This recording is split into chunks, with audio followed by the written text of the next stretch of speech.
The American Library is as old as the United States itself. Today I'm here at our own Bogota Public Library to speak with Director Sara Cassaro to learn more. Hi, Sara. Hi.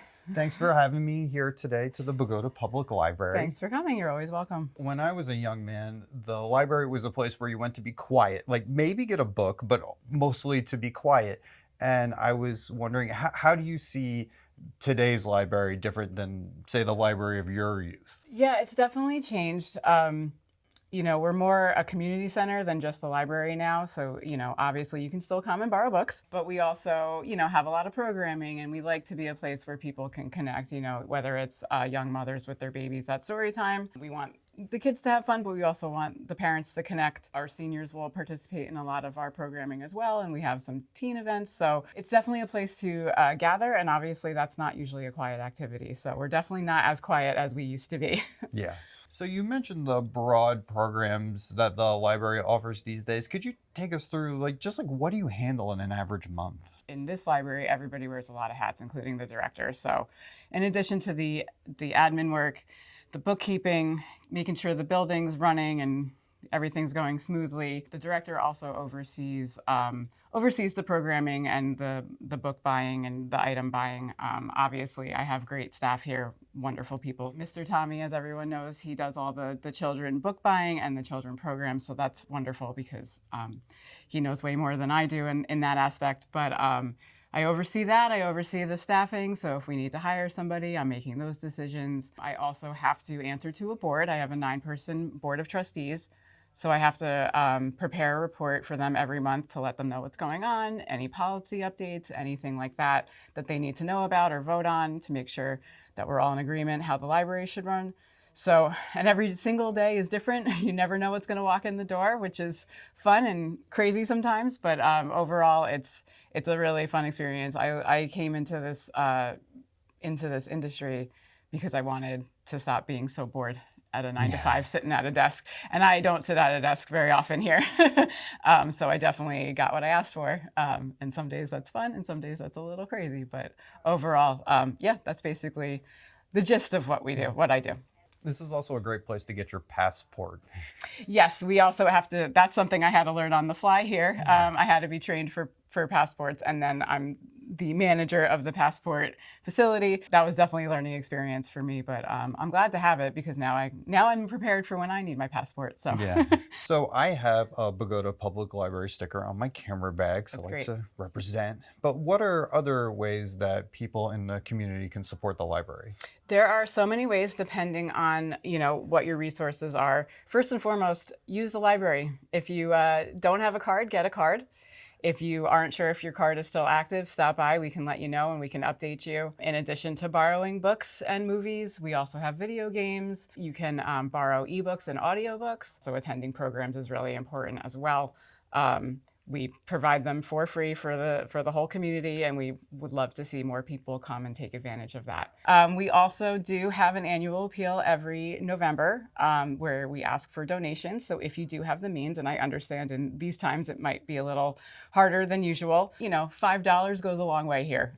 We are one of the lowest funded libraries in the county, partly because we are a small town. Every little bit helps because obviously we like to call ourselves tiny but mighty. I think we provide a lot of services for the community with the little resources we have. So anything that you can donate is wonderful. We also have our Friends Group. Our Friends Group is headed by President Pat Marone. They meet the third Tuesday of the month at 7 p.m. at the library.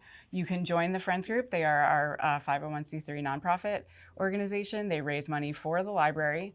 They do a lot of fundraising programs throughout the year. They're the Friends of the Bogota Library. That's their official name. They also raise money for a scholarship for the Bogota High School now.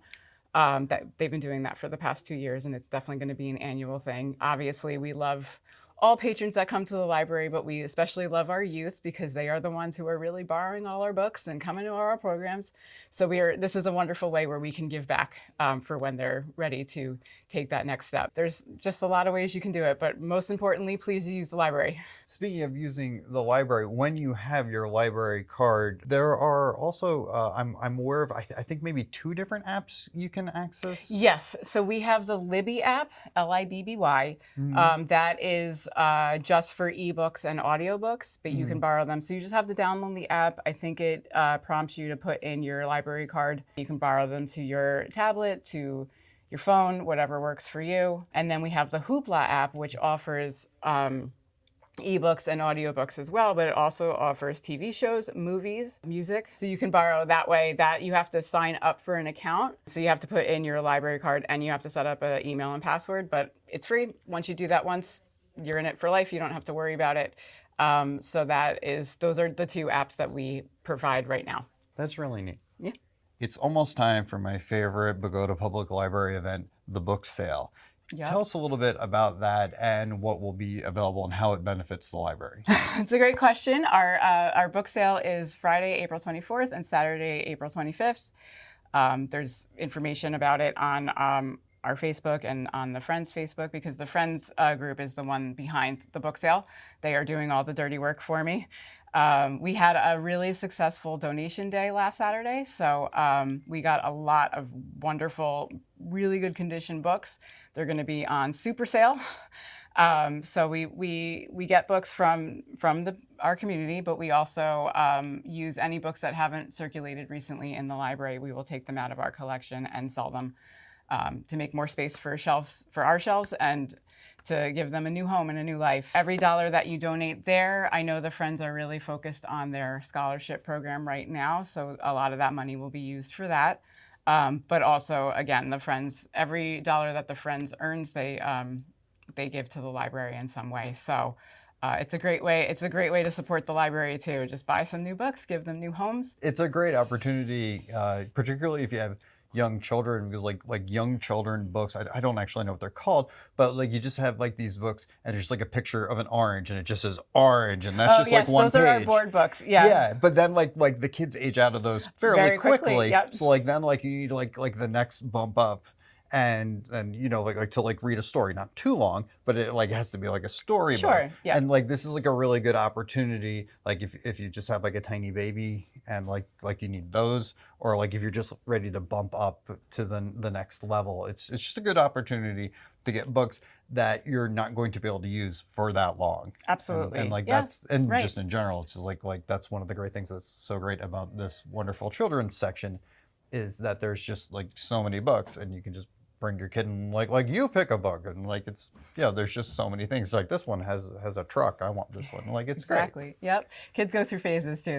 They tend to like a lot of truck books at once, or they're bluey books, whatever they're into. No, that's a really good point. And it's funny because we do sometimes see books returned to us on the next donation day. So, Yeah. So they're, they have a nice home for a year and then they come back to us and we sell them to somebody else and give it a home again. So it's a really great way to recirculate. Yeah. Like sometimes like mysteries work that way, right? Like once you know the answer, sometimes you're like, okay, that's I don't need the fine. book And anymore. You just so move on with your life. And we're totally happy with that. Yeah. So Sarah is the director of the Bogota Public Library. Thanks for speaking with me today. thanks for coming.